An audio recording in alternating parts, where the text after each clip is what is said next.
You are watching Platinum Northwest TV News. Good evening and thank you so much for joining us. I'm Philadelphia Mangoeng. Let's take a look at the leading top stories. First up, the African National Congress has postponed decision on the Gauteng and KZN PECs, and top South African artists gather to celebrate Mahika Mahikeng. In the business news, 4 banks have announced their plans to leave South African shores, and in sports news, Jordaan seeks to have fraud charges dropped.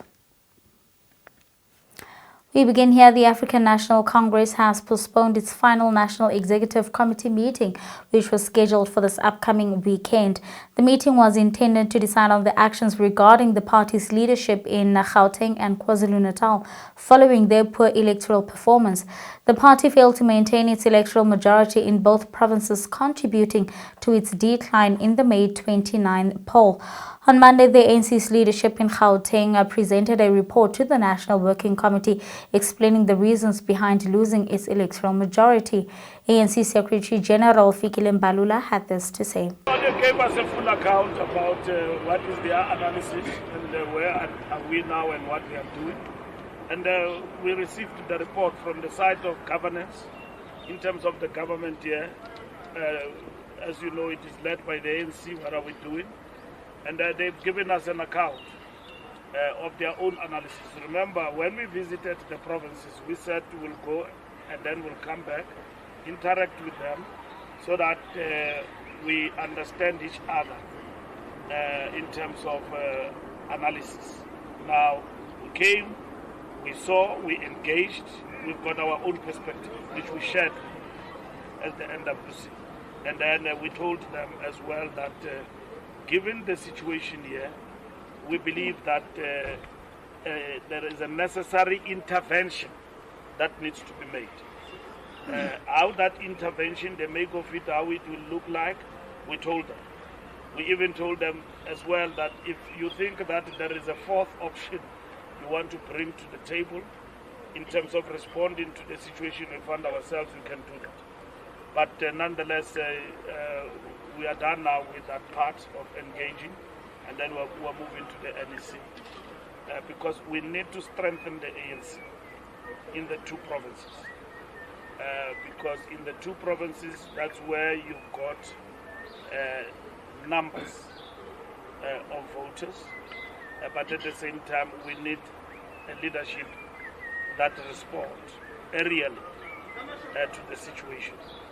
And how we get to do that, it's a matter that we'll debate and finalize in January. And then the NEC will take place in January. We'll have 2 NEC meetings in January. The first meeting will be the meeting to finalize January 8 statement. The second meeting after January 8 will be to look at this matter and other issues. Annual report. So all of those things. This weekend it has become very difficult for us because we've got the SACP National Congress, we've got the 2 state visits, that meant we will meet, we try to shift to Saturday, Sunday, it's impossible. And then we've got in Matikama the celebrations of Reconciliation Day. So it is just traffic when it comes to dates. So we want, when we meet and reflect on issues, on every one of the NEC members would like to reflect and engage with the report that we'll present to them. That's what is going to happen. Meanwhile, the Gauteng province, which is led by Panyaza Lesufi, held the ANC Youth League 15th Provincial Congress for the first time in 10 years, which elected its new leadership. Panyaza Lesufi, during his address, called on President Ramaphosa to fully implement the Bala Act on Friday, the 13th of December. Lesufi also said that Youth League should not be used as a proxy of ANC leaders to fight their battles. The ANC Youth League should not be a proxy of any ANC leader. The ANC Youth League should remain a solid voice of young people. And I want to assure you, comrades, whether you raise nice things with me, whether you criticize the government that I have the honor to lead, whether you are unhappy with what you are doing in government. It's your right. I'll be the first one to protect that right, and I'll be the first one to come and listen to you.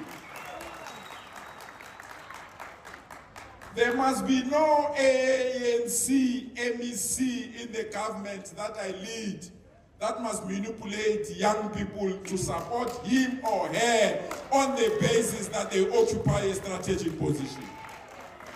So you should be and you should remain independent. Your relationship with us, comrades, it should not be transactional, it should be political at all times. You should be free to raise political issues. To the new leaders that are coming, leadership is about 4 seasons. In other news, the 7th edition of the Mahika Mahikeng Festival finished off with a bang, hosted at the Mabatu Stadium from the 5th to the 8th of December. The annual festival was brought together a vast range of artists, more than drawing top artists to the capital of Bokoni Bophirima. The festival was also seen by many as a boost for local economy. The Northwest Department of Sports, Arts and Culture, MEC Virginia Klapi, spoke on the impact the festival has on the local economy. This event will impact on our local SMEs, more especially. If you get inside, there are stalls for them. And I think since Thursday, they've been selling the food, they've been selling the products. And I think for December, they will be able to say Mahika Mahikeng came, and this is what we can tell the world, that we do have something to eat, we do have something. But second thing, Mahika Mahikeng came at the time that it is Christmas time. People do not have money, our people are suffering, and for this event to be here, it boosts the economy of this province, because our guest houses, our hotels, our petrol stations are full to the capacity, which I think the economy will grow, and we are happy as a province to have such a magnificent event in our province to make sure that the economy is being boosted, simply because people are coming here to enjoy, but secondly, they are here to spend what they have in their pockets. In more news, Operation Shanela, that forms part of the safe festive season operations, was conducted between Monday the 2nd of December until Sunday the 8th. Now, the action executed during the operations resulted in the apprehension of 1,299 suspects in the province, of which 617 were arrested by detectives during suspected raiding operations. Colonel Adel Meibar has more details. Operation Shanela, that forms part of the safer festive season operations, was conducted between Monday the 2nd of December to Sunday the 8th of December. The actions executed during the operations resulted in the apprehension of 1,299 suspects in the province, of which 617 were arrested by detectives during suspect raiding operations. Police, supported by other law enforcement agencies, executed a total of 5,399 actions that included, amongst others, the inspection of 56 licensed liquor premises, 77 second-hand dealers, compliance inspections of firearm institutions, 745 inspections at hospitality and retail shops, 84 informal businesses, was also visited to ensure labour law compliance, as well as farms and mines were also visited. In the province, a further 292 premises, 1,677 persons and 702 vehicles were searched, and 10 roadblocks were held. The following arrests were amongst those affected by detectives: 17 for murder, 46 for rape, and 236 for assault with the intent to do grievous bodily harm. Other arrests affected included 4 for illegal possession of firearm, 5 for illegal possession of ammunition, and 2 for possession of a dangerous weapon. Also 11 for dealing in drugs, 17 for illegal dealing in liquor, 152 for possession of drugs, 7 for burglary at business premises, 17 for burglary at residential premises, 38 for malicious damage to property, 46 for driving under the influence of alcohol or drugs, 39 for being illegal immigrants, and 87 for illicit mining. The following items were confiscated: a variety of drugs, tobacco products, 10 kilograms of copper cables, 121 rounds of ammunition, 3 firearms, 1 rifle, and 3 vehicles.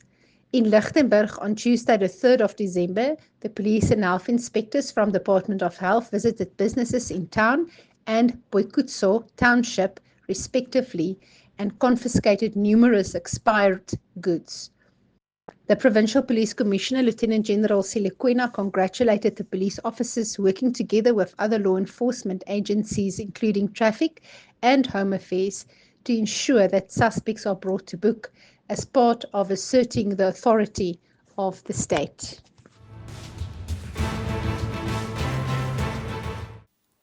Moving on to continental news now, Ghana's opposition leader John Mahama officially won the country's election on Monday, easily defeating the ruling party candidate after voters punished the government's economic management and high living costs. Mahama won 56% of the votes in Saturday's presidential ballot compared to the ruling party candidate and Vice President Mamadou Bawumia, who secured a 41%. Now, the Electoral Commission said in announcing the official results.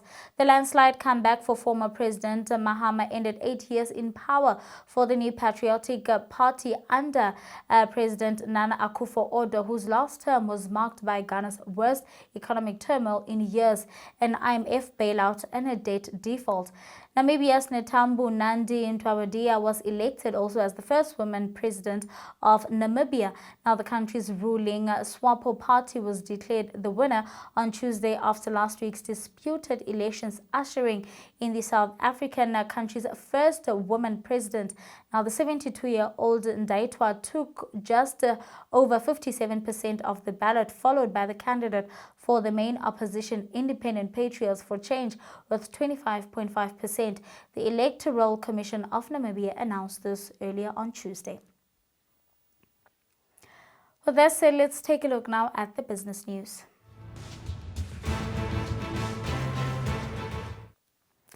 In the business news, BNP Paribas, HSB, Sasfin Bank and Bidvest Bank have all announced massive changes to their South African operations in 2024. French-based BNP Paribas was the first bank of the four to announce changes to its South African operations, with it no longer operating as a bank in South Africa. The French bank was permitted to conduct business as a bank in South Africa using a branch in 2012, allowing it to offer corporate and investment banking services. HSB recently announced that it would transfer the business of its branch in South Africa to First Rand Bank. HSBC's branch employees will also move to First Rand as part of the agreement.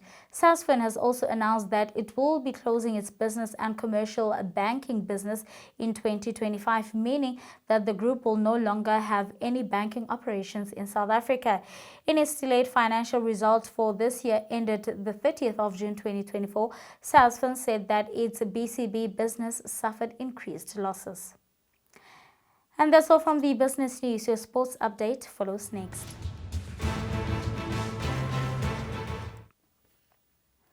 In sporting news, the disgraced president of the South African Football Association, Jordaan, is expected to launch an application to have charges dropped before the Commercial Crimes Court in Palmridge in Gauteng in the East Rand.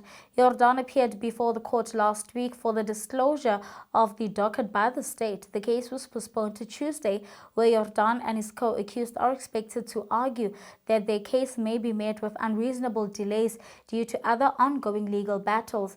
The soccer boss is facing fraud and theft charges amounting to about 1.3 million.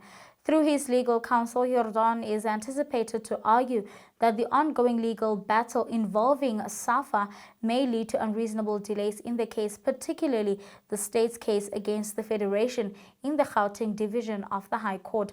SAFA and Jordaan approached the Superior Court arguing that the raid at SAFA House earlier in 2024 was unlawful and malicious. It is upon this basis that the accused will argue that the matter should be thrown out. Moving on to cricket news, South Africa wrapped up a convincing 2-0 series victory, coasting to a 109-run win in the second test against Sri Lanka in Gqeberha on Monday, resuming their second innings at 205 for 5 in the morning session on day 5, still needing 143 runs to win. The Fighting Tourists were ultimately dismantled for 238. Spin bowler Keshav Maharaj ripped through the tail, returning 5 for 76 to lead the Proteas attack.